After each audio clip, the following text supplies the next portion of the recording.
In today's video, we're going to be talking about why you should be buying Premier League special right wingers, even with them already being inflated. So, just before the video does start, a quick little ad on a trading service I offer over on Twitch. For the cheapest premium trading service for just £4, €4, or free with Amazon Prime.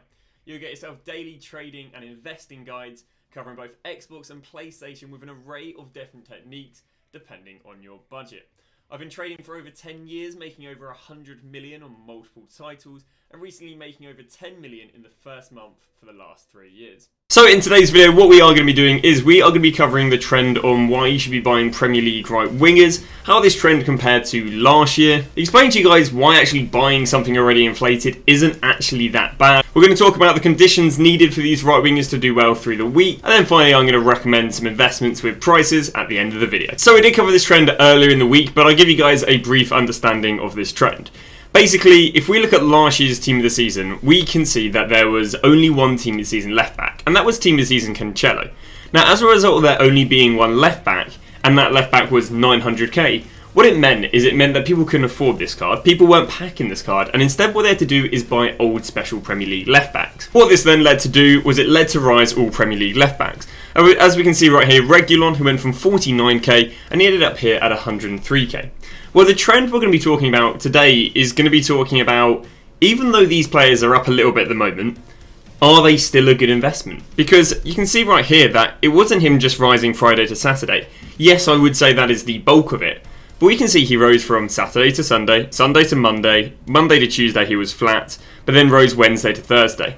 So we can see that he rose another 20k despite rising 20k in one day. And the reason this happened is because the longer you go into the week, the more people will either give up trying to pack Cancelo, or the more people are building Premier League teams. Maybe 2-3 days into team of season, someone hasn't packed any good Prem team of seasons, but 4 or 5 days in, maybe they've got a Salah, maybe they've managed to pack themselves a few team of seasons, which means the later we get in the week, the more people are packing team of seasons, and the more people that are packing team of the seasons, the more people are building full Prem teams, or relying on Prem players to get chemistry. So what we're going to be doing today is we're going to be analysing the current team of the season, looking at what players have gone up in the first 24 hours, but then comparing that to last year's trend where, yes, cards went up in the first 24 hours, but they went up the exact same amount over the next 3-4 days. I'm going to try and find the players where we should be able to see a repeat of this trend. Now, one condition I am going to have to talk about is the SBCs. Now, the reason left-backs did so well last year is because throughout the whole of the Prem team of season, we did not get one left-back SBC. And that is kind of the condition we rely on for the investment we're going to be making today.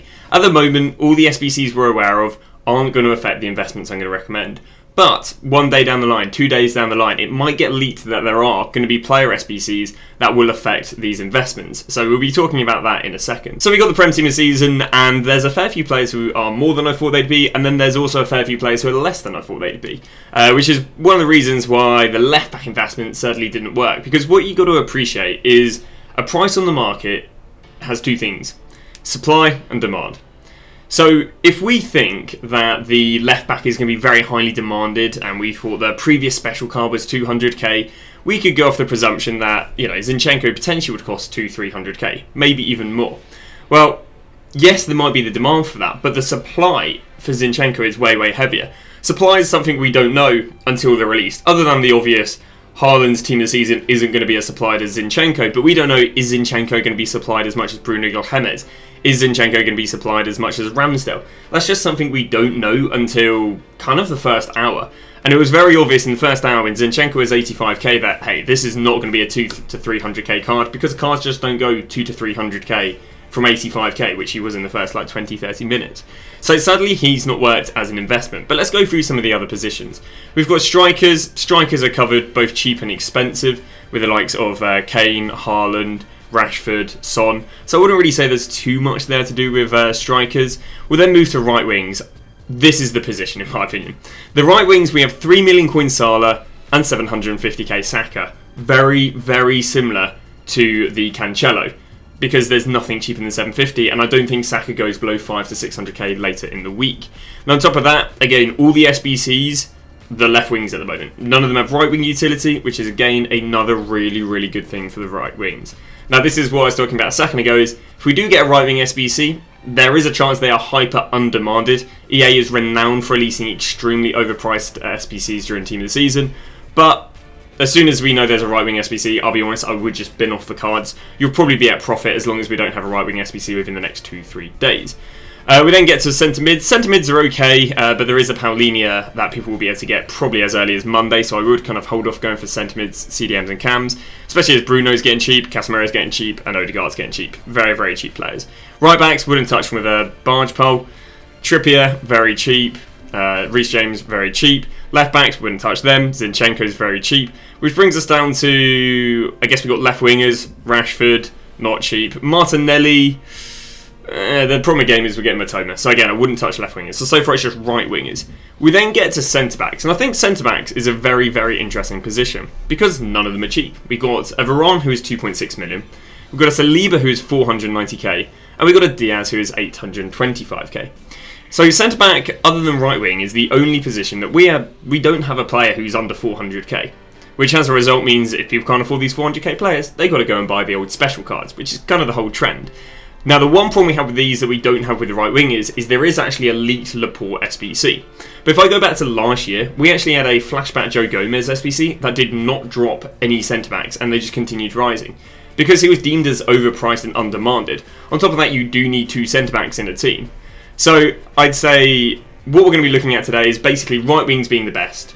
But then what we're going to look at is we're then going to look at centre-backs. And there is an alternate play of you wait till this Laporte SBC comes out. Hopefully there's a bit of panic selling on Prem centre-backs. The Prem centre-backs drop and then they rise after that. Because again, you do need more than one centre-back and the rest of the other options are very, very expensive. So I think that is an alternate and maybe a safer play with centre-backs rather than maybe pre-investing. But again, it's down to you.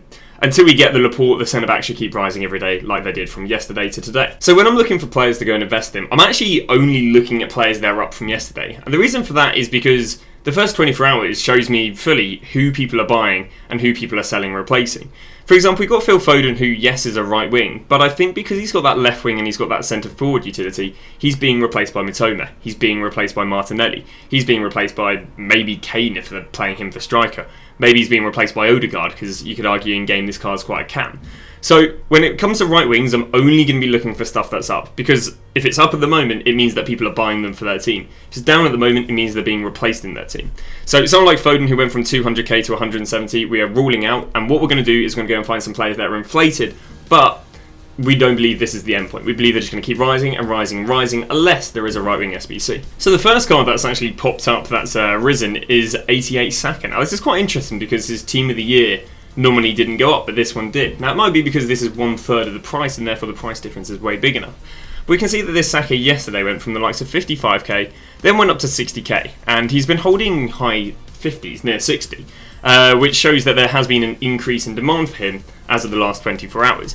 Now what's quite nice for us here is this card does actually seem to fluctuate a lot, as in it goes down here to 56, but then goes up there to 62. Like he went up 6k in just 2 hours. Which shows that there's, fluctuating demand, which is good because it allows us to buy him on the low and then just hold on to him. Because in theory, you could have bought him there, sold him there, and you'd be making 3-4k. So what we're going to do is the first investment is going to be Saka. And what I'd like to quite do is kind of pick him up for about 56, 57k. And then you're just going to hold on to him until the end of the week. Because again, he's up from yesterday, he's fluctuating, which gives us some buy prices, but he's holding a higher price, 5k higher than yesterday. And again, we do believe this card is going to rise and rise and rise. The second player we've got right here is a really, really nice looking player. It is Lucas Moura. Now, one of the reasons I think Lucas Moura has done really well is this guy is strictly only using right wing, which means people aren't replacing with a left wing, they're not replacing with a cam, they're not replacing with a striker. He can only be replaced by right wings, which are 700k plus. We can see yesterday he was going for an average of about 70. We can see after 6 PM content he went all up there, nearly to 80k. And today he's kind of been fluctuating between about 70 to 78. So he's up 10%. Again, I really don't mind that because players went up 20, 30% last year with a 10% rise after the first day. The really nice thing about this guy is he's still fluctuating a lot. There's lots of people listing him up here for 72, 73. So the third player is actually really surprising, and that's Elise. Now, I believe these done well because of the right wing only utility. Like I say, if people have the left wing or cam utility, or both as such, they seem to be dropping a lot more, but because he's predominantly just played on the right wing, he's not really being replaced by some of the other cheaper options. We look at Elise yesterday, and he was going for a solid 33, and actually ended up going up to 40. Once again, he also fluctuates back down to 35, so I'd recommend buying him at 35. And again, he should go up more and more as the week goes, because in theory he's already going up to 40 at the moment, but he's again fluctuating down. So the third player I'd recommend picking up would be the likes of Elise. And again, the reason these players are a lot, fairly cheap is because it is just the completely different demographic buying Elise than is buying Team of Season Saka. Not so good of trends on him, and I believe it comes down to him having left wing and strike utility, but if you just wanted to go and buy a few different players just to, I guess, have a bit of safety, the likes of Dan James, 40, went up to 43k after 6, has gone back down there to 38, so about 38 is decent for the likes of Dan James if you can go and pick him up.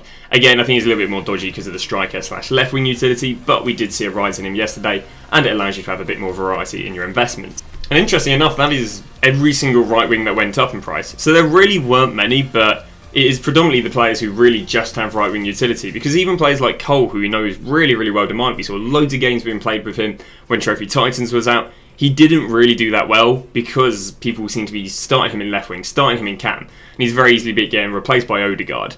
Obviously, he's not being replaced by Matoma now, but I can only imagine as of Monday we can see him being replaced by Matoma a lot. So that is right wings, which are the safe investment. Now I'm going to go and cover centre backs.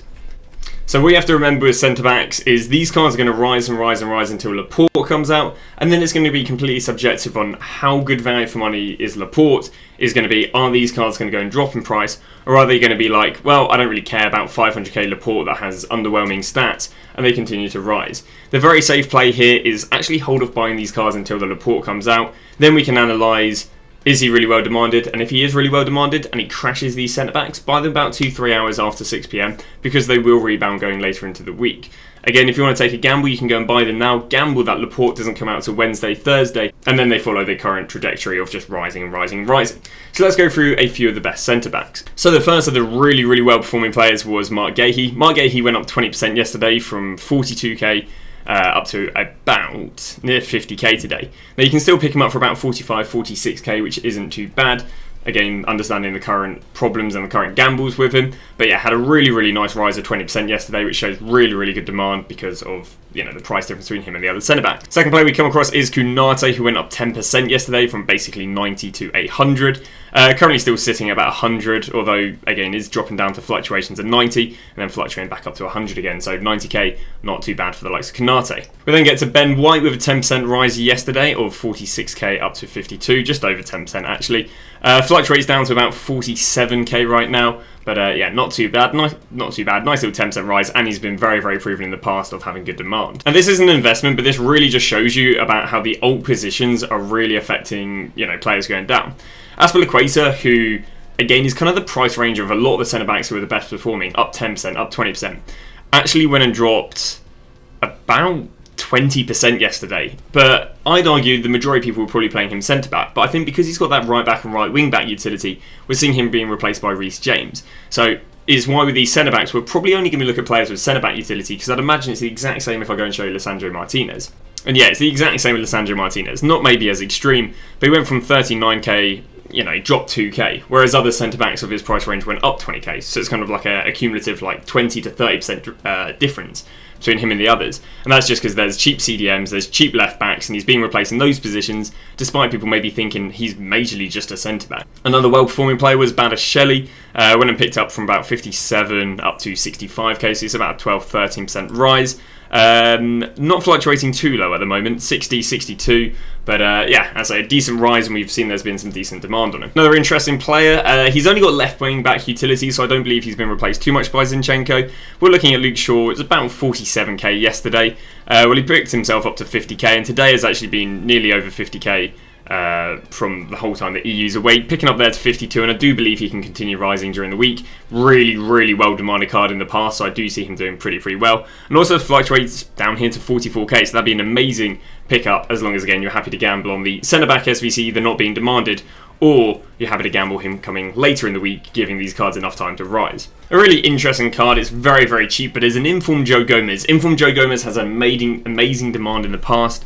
Actually went from 20 to 22k yesterday. Should be able to get him at fluctuations about 20k, which isn't looking too bad. The nice thing about if you're going with cards this cheap is, even with the Laporte, it'd be very surprising, unless Laporte's coming out 100, 150, that even, these two cards should have a big enough difference. But there you go, just another nice little cheap player right there, Joe Gomez, who's up 10% from yesterday. And joining Joe Gomez on the 10% rise is the likes of Saliba. Saliba actually has some links working for him in his favour, with Odegaard being cheap, Zinchenko being cheap. and Ramsdale being cheap. But when they're from 20 all the way up to 25k, which is a really nice, 30% rise, fluctuates back down to 22k, and again another card that should do quite well. Bear in mind he's had a 10-20% rise, and we think he'll just continue rising and rising and rising. That does also wrap up the centre-backs, and once again please do be aware that if Laporte comes out and he's super demanded, these centre-backs will go down. But if you're happy, you can just wait till the Laporte comes out, then invest in them. The worry with that play is that they release Laporte Wednesday, Thursday, and by then these players have risen so much. So, you know, centre-backs is the heavy gamble. Right wings is nowhere near as much of a gamble, unless we go and get ourselves a right wing SBC. So hopefully this video has helped you guys make some investments. Again, even if stuff is inflated, it does not necessarily mean it's a bad thing. We still saw some great rises, even with the first day of the cards being inflated last year. Thank you very much for watching, and I shall see you guys tomorrow with a brand new video.